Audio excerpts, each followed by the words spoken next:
All right, guys, welcome back to another episode of How Farms. Today is going to be part one on how to mount your deer antlers.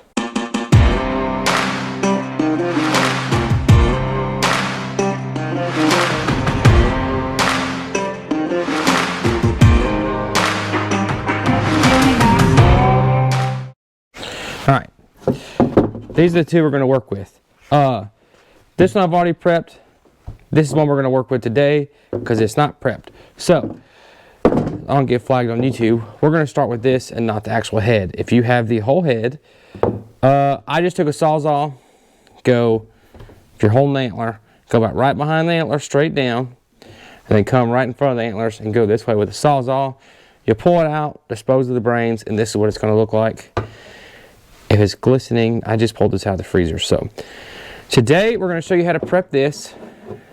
And then part two will be how to prep the board. And I've got some different ways I'm going to do my boards.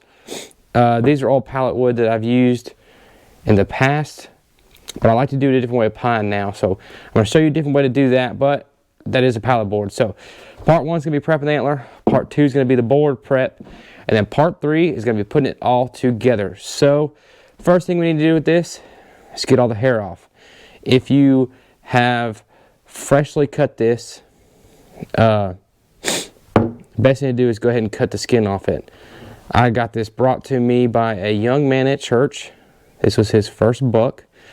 So I congratulated him because the size of the antlers don't matter as long as you enjoyed the hunt. And you're excited about it, I'm excited about it, buddy. I don't care if you shot a spike. This thing is the world's biggest deer. If you're excited about it, I'm excited about it. So he brought it. He said, hey, can you mount it like you mount yours? I said, sure, fine. That's fine. I'll do it.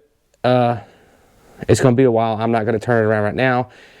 He shot this at the beginning of deer season. So deer season has pretty much come to a close. We still have a weekend or so, and I'm going to go hunting Saturday. But I wanted to get y'all these videos in because you probably got a deer in the freezer. You want to get it mounted.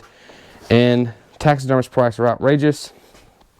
If it's something like this and you don't want to get a full body mount, to me this is the way to do it. So first thing we're going to do with this, since it's been in the freezer, we're going to boil it. So let me get all that set up and we'll be right back. Alright, items you're going to need to do this.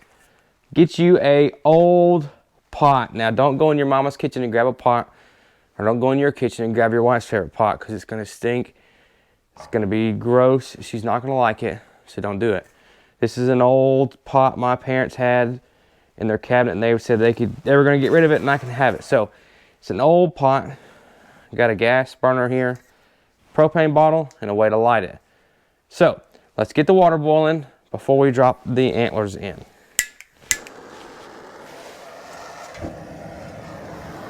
All right. Now, make sure you do this in a ventilated place. I got the windows open back there, so I got enough ventilation here that I'm gonna be okay. So let's get the water to a rolling boil before we drop the antlers in. All right, now that our water has come to a boil, let's put it in. Now, these are gonna go down a little farther than I want, but let's hang it upside down like that. These are gonna boil for a good while to soften that skin up. First, you're gonna have to thaw it out because these were in the freezer, so it's going to have to thaw that out, and it's going to soften the skin up and pretty much cook the meat. What it does when it cooks the meat, it makes it a lot easier to pull off that bone. If you have got a fresh one and you didn't freeze it, it's relatively easy to cut it off. So you can skip this step, but if you're like me and you froze it, I'm telling you to do this because it's a whole lot easier than fighting with it frozen. Ask me how I know. I've done a bunch of these, and this is the best way that I figured out how to do it. So we're gonna let this go for probably about 20 or so minutes. So after that, we'll come back and get it out, start cleaning it up.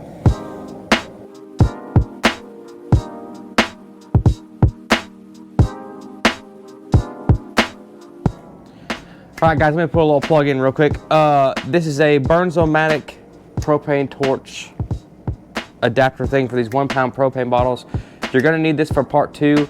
This is how we're gonna treat the board to make it last. So if you don't have one of these, I'll link the Amazon link down below. go ahead and check it out and click the link. They're going for about $17. Go ahead and get it ordered because you're gonna need it for part 2.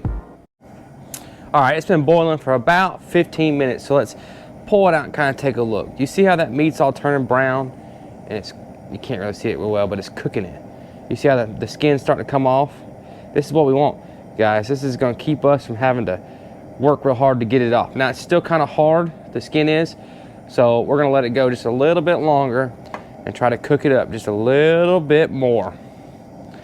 So, in the meantime, let it cook.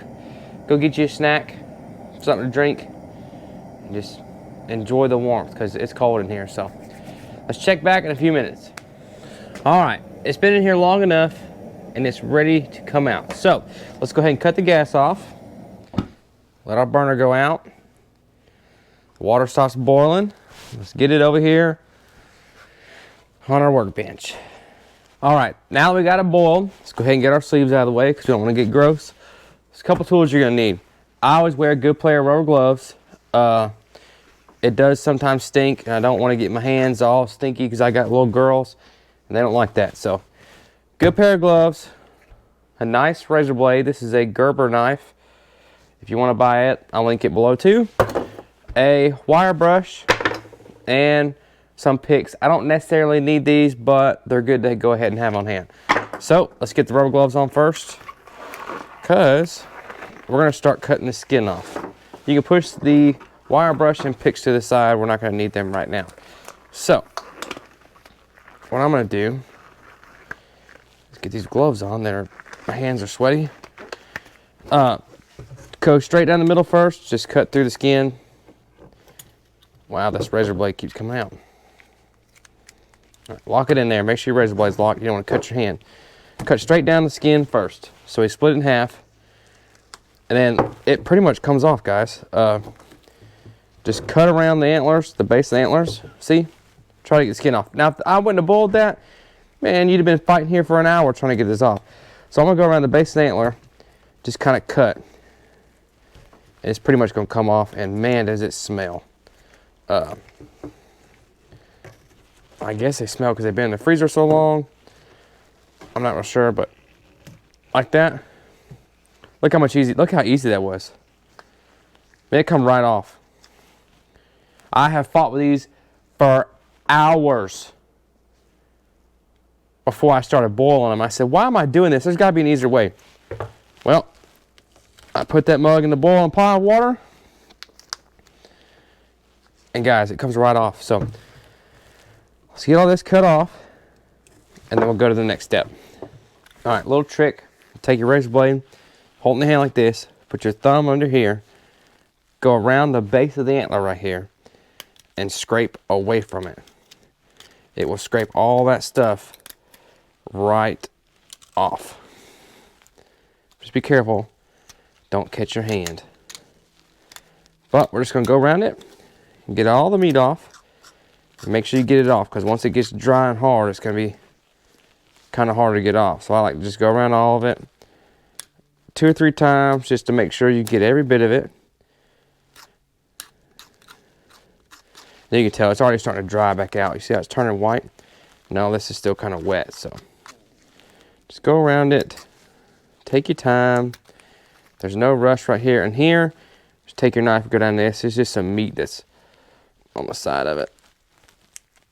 Go ahead and cut it off. Scrape it.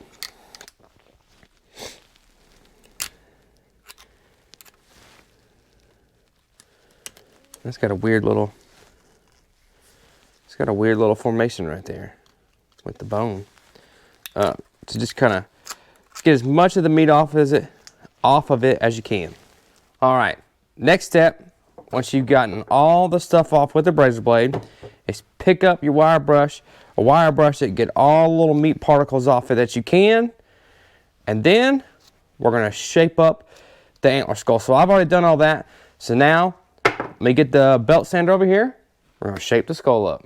All right, now that we have cleaned all the meat off it, and I'm gonna leave these antlers more of a natural, like dirty. You can clean them up if that's what you like, but I kind of like them. Like this is this 9-point my wife shot. First year we were married, And I kind of like it dirty. I don't know. You see like the old dirt up in it.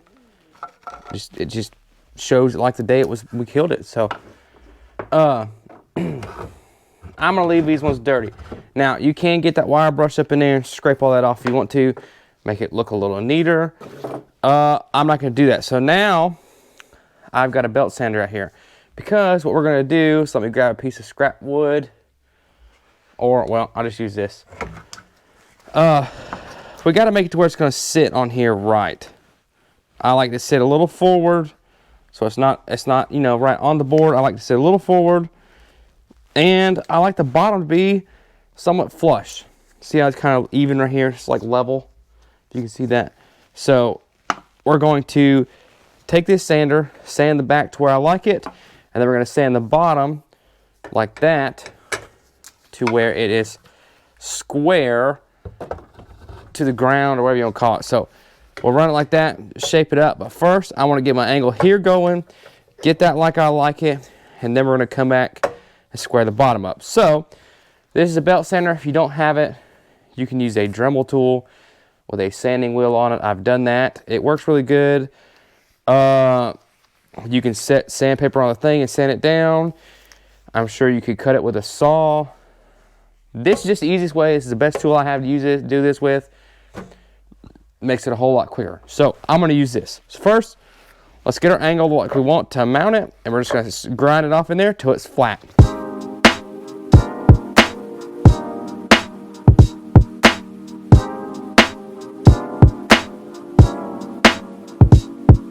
All right, now on the back, I know that I'm gonna put a screw right through here and right through here. So I'm gonna sand it down enough to where I have enough meat. I have enough bone for the screw to secure in. So I like it. I like the way it's sitting, how it's gonna, you know, sit away from the board. It's not gonna be touching it. So now that I have that, I've got to get my angle here right. So I turn it back on, sand it down.